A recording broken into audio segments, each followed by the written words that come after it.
Hello everybody. In today's video I want to explore the differences in windshield wipers between this Ford Fusion and this Subaru Forester. So I bought some at Walmart, and let's start with what I remember and what I know, and that is basically these windshield wipers that are, you know, I guess kind of like your, well, here, kind of like your classic. Oh wow, okay, the neighbors just poured out of the condo. Okay, it's like they had a whole kindergarten in there. Holy crap, so many kids. Anyway, I'm gonna start with these for the Forester.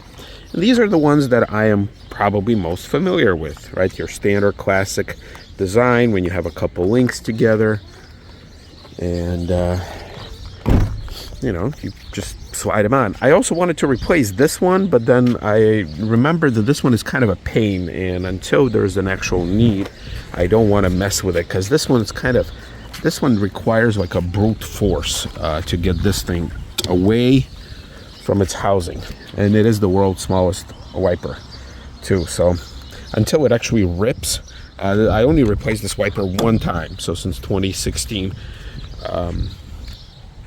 So yeah, no need for this one yet. All right, let's come here. So I looked up the sizes. We got 17 and 26. Obviously, this is the 26 one, and yeah, it needs to be replaced. And these J hooks, I mean, I am familiar with them. Yeah, you just gotta kind of finagle this little clip there, and then they slide off, and then you get these. Now, I gotta admit, oh my God, more kids. Holy shit. All right, yeah, so there was a point in time where I would buy the cheapest blades available, which was at Walmart. It was their brand. I think the brand is called High Tech, and they were like $3 a piece. Now, I was only able to do it like maybe 3 or 4 times, I think because they discontinued it.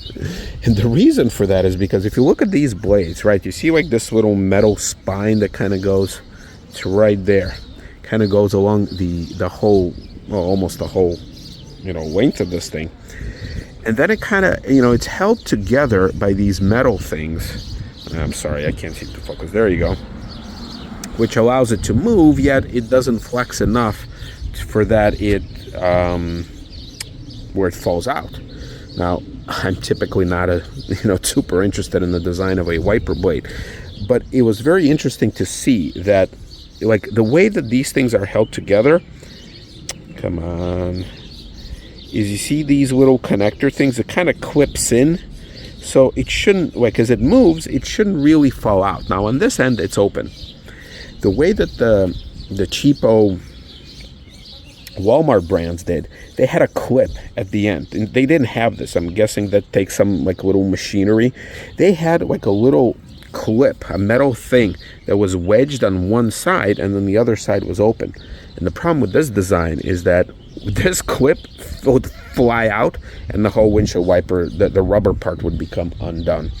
So I got a couple flukes out of it because I had exactly the same situation.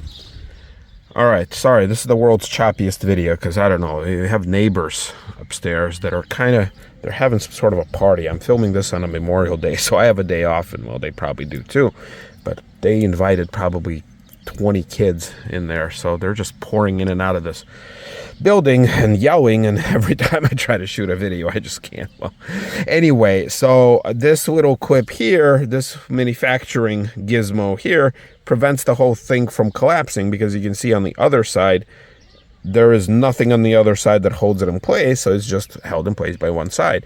So what the High Tech brand did, aka the Walmart brand, is they substituted this little thing by some sort of a plug on one end, and unfortunately I don't see it anymore on store shelves, but the wiper was like half the cost of this Michelin. It was like $3 or like $2.99 for just about any size.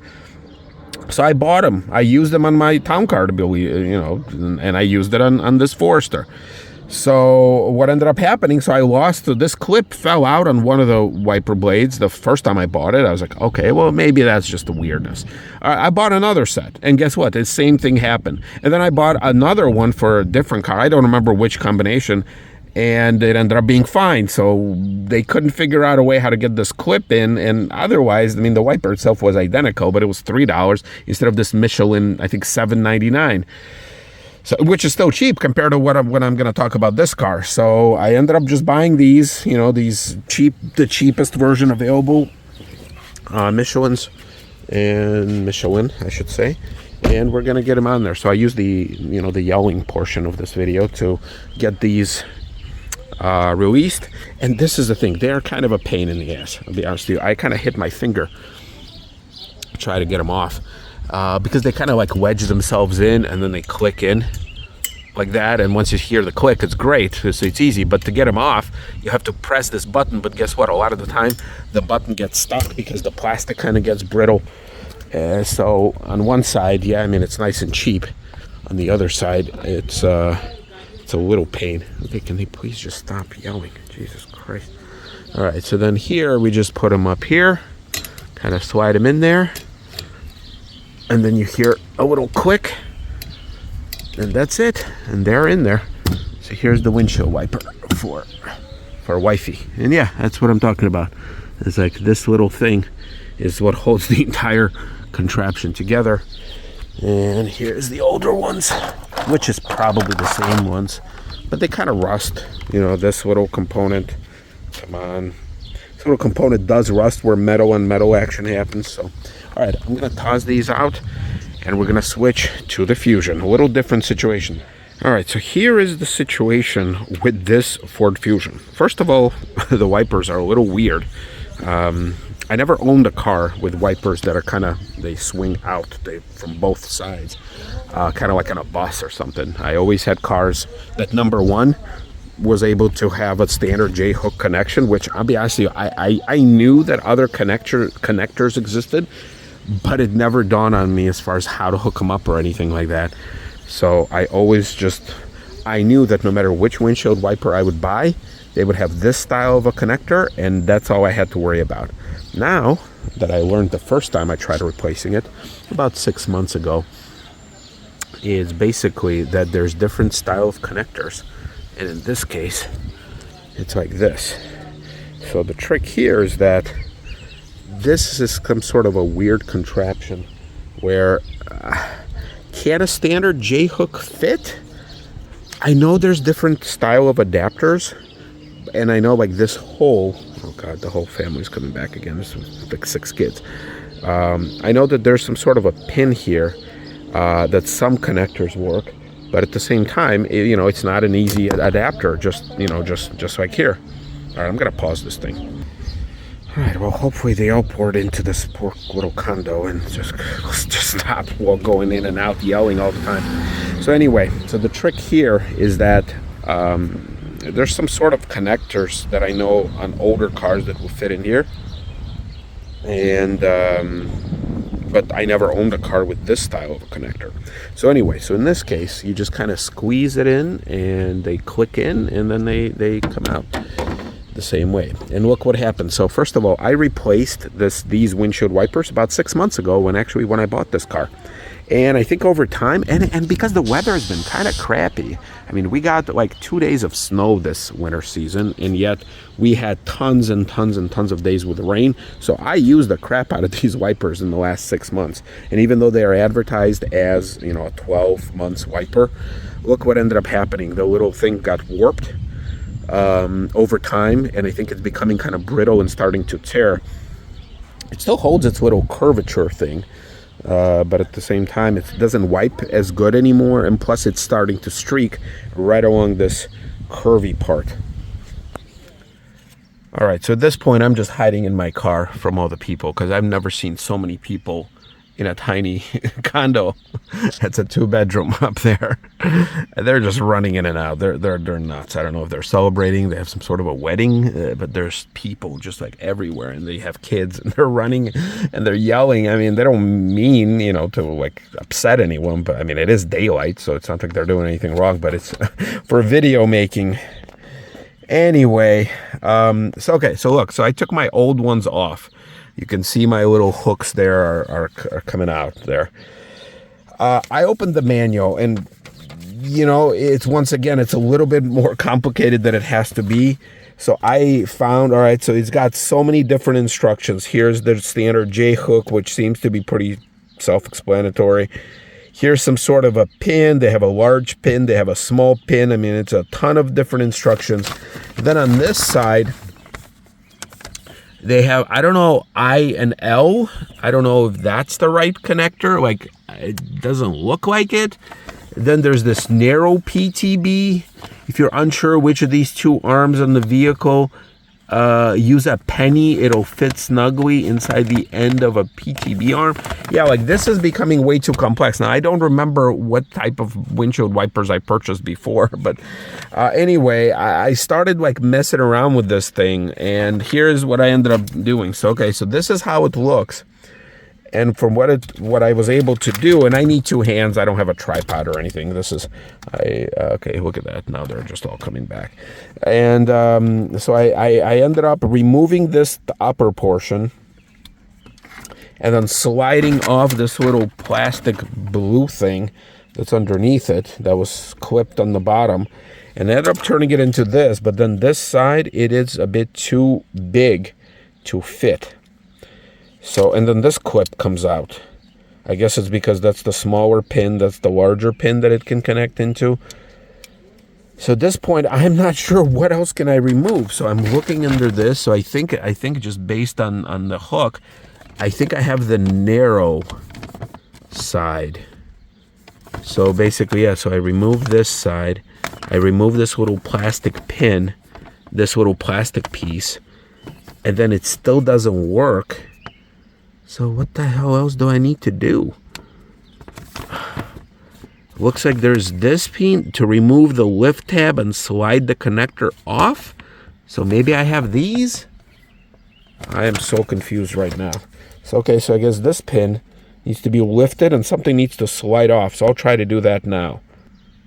All right, so lucky for me, these two pieces that I ended up removing is the right combination of things to remove.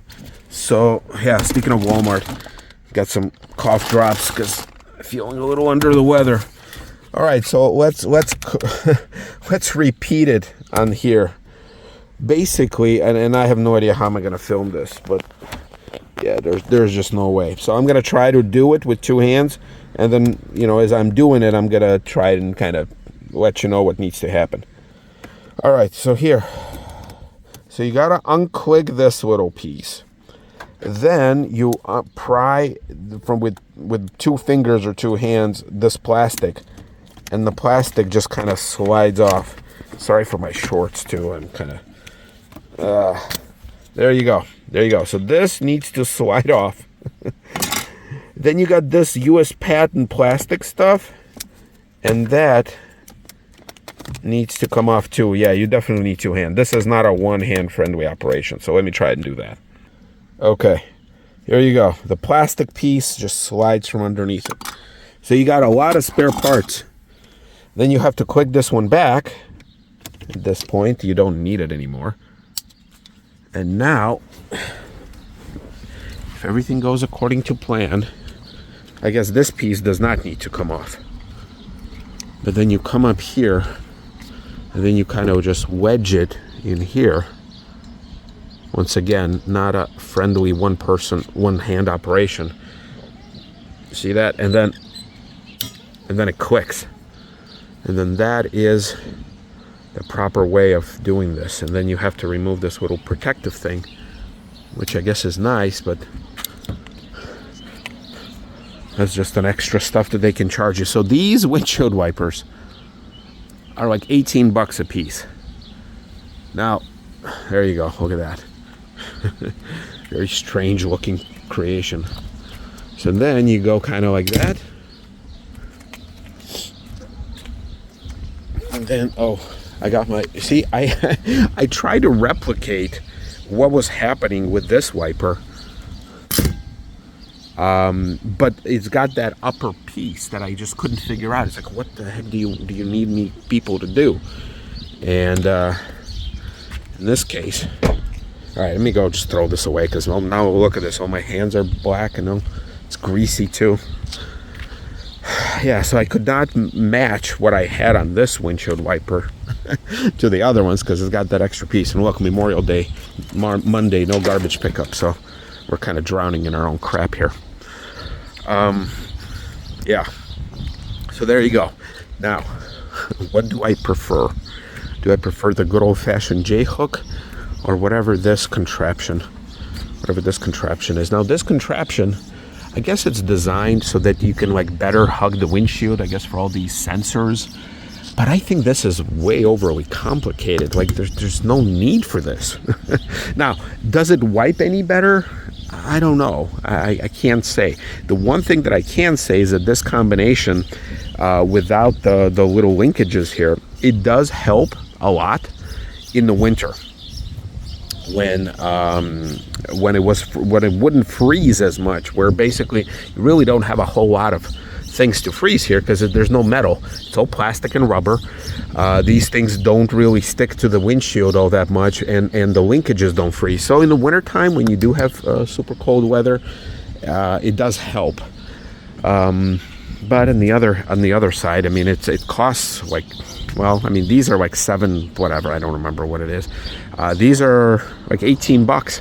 Now, there were a cheaper version of this, but it had a different connector on it, and they had an adapter, and I was kind of afraid of messing with the adapter.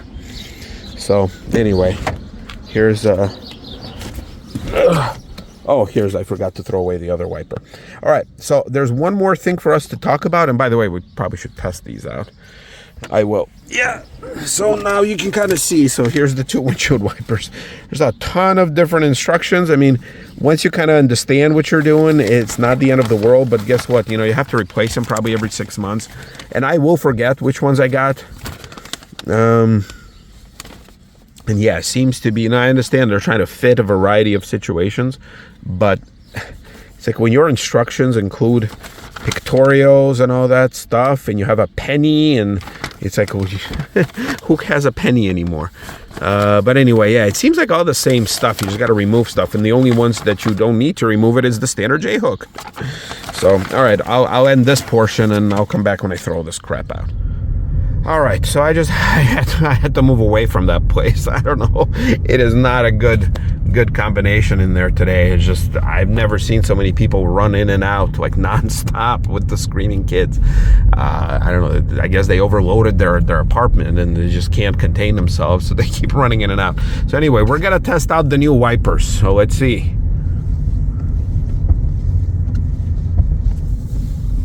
Well, so they wipe good. Do they wipe $18 per wiper? No, they do not.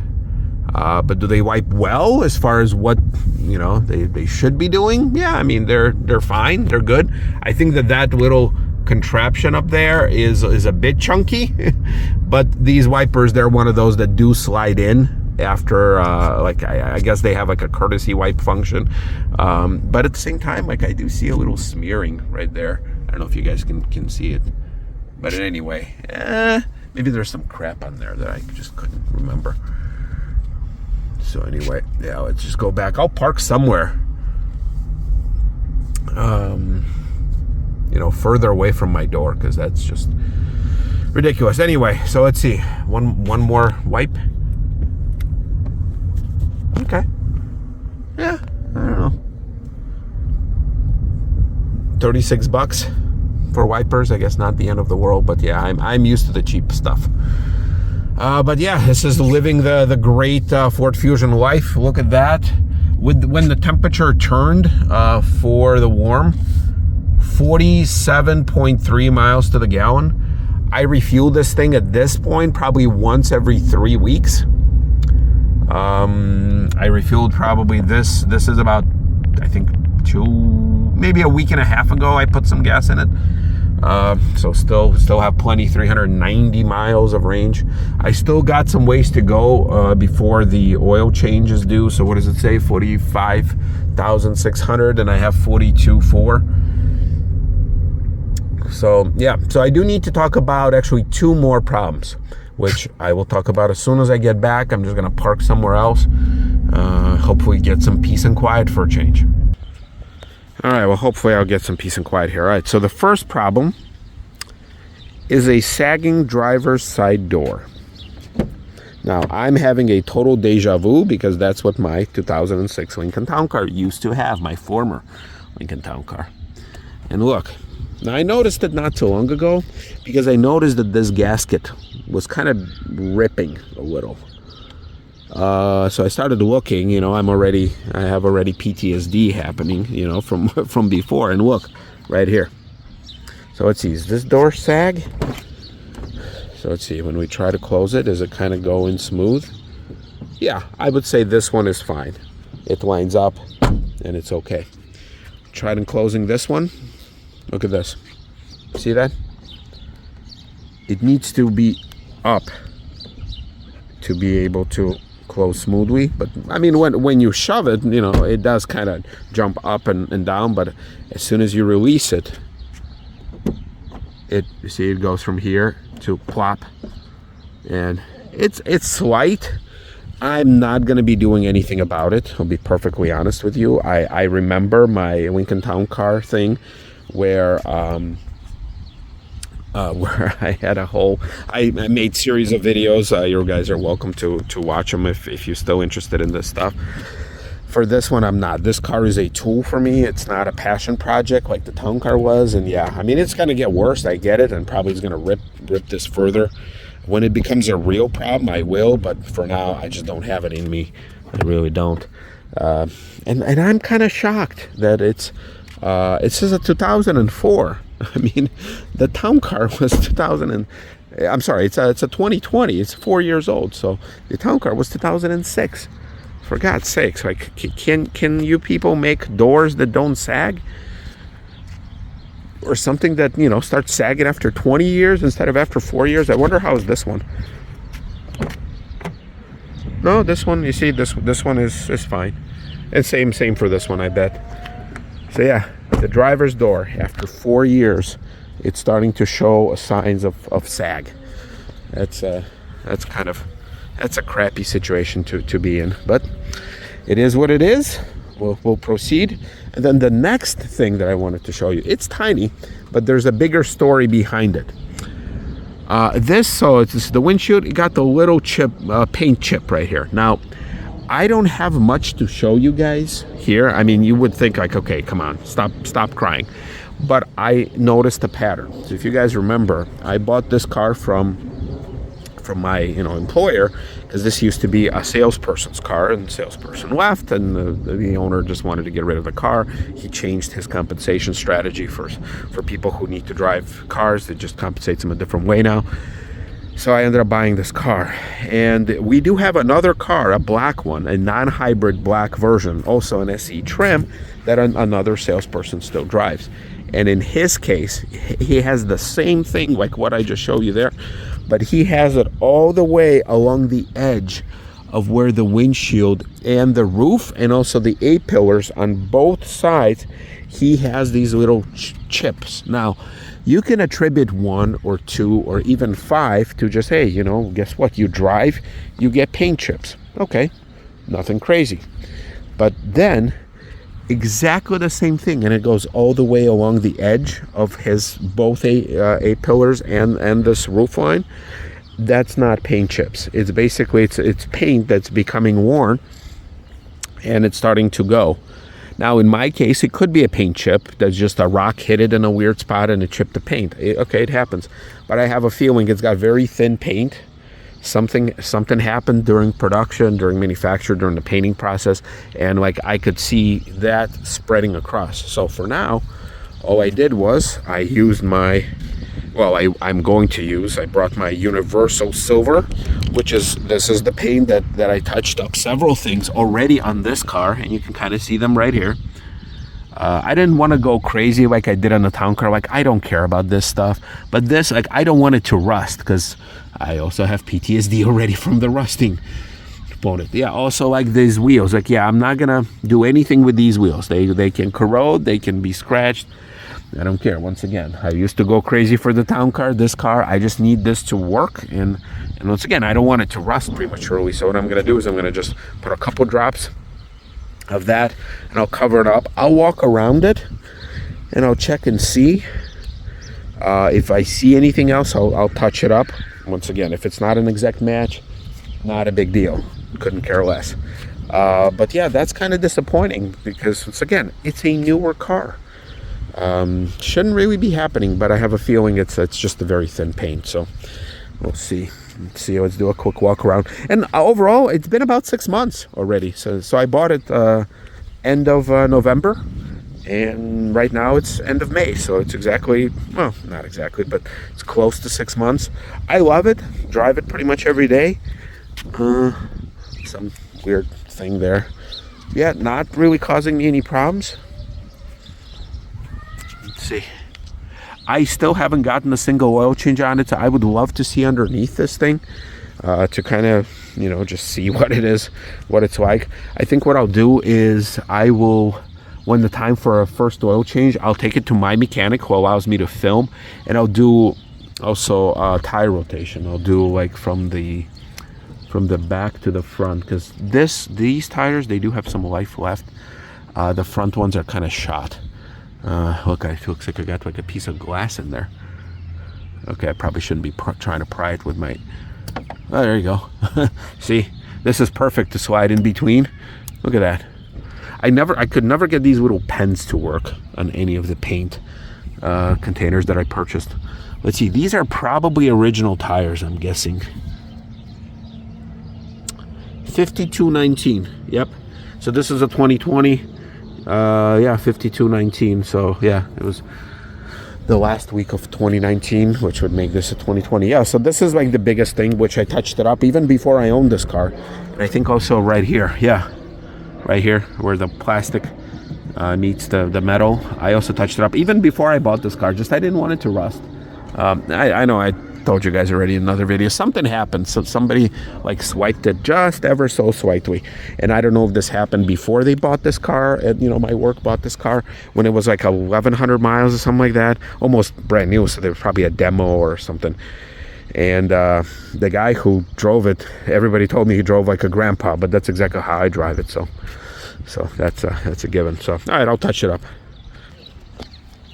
All right, and just like that, put a drop of paint right there. I just did another layer of paint on both of these just in case. I was kind of afraid that when I noticed that the door sags, that it's going to start rubbing. Like this is exactly what I did on the town car, but it doesn't look like it is. All this stuff, remember I told you guys that the hood is slightly, ever so slightly misaligned.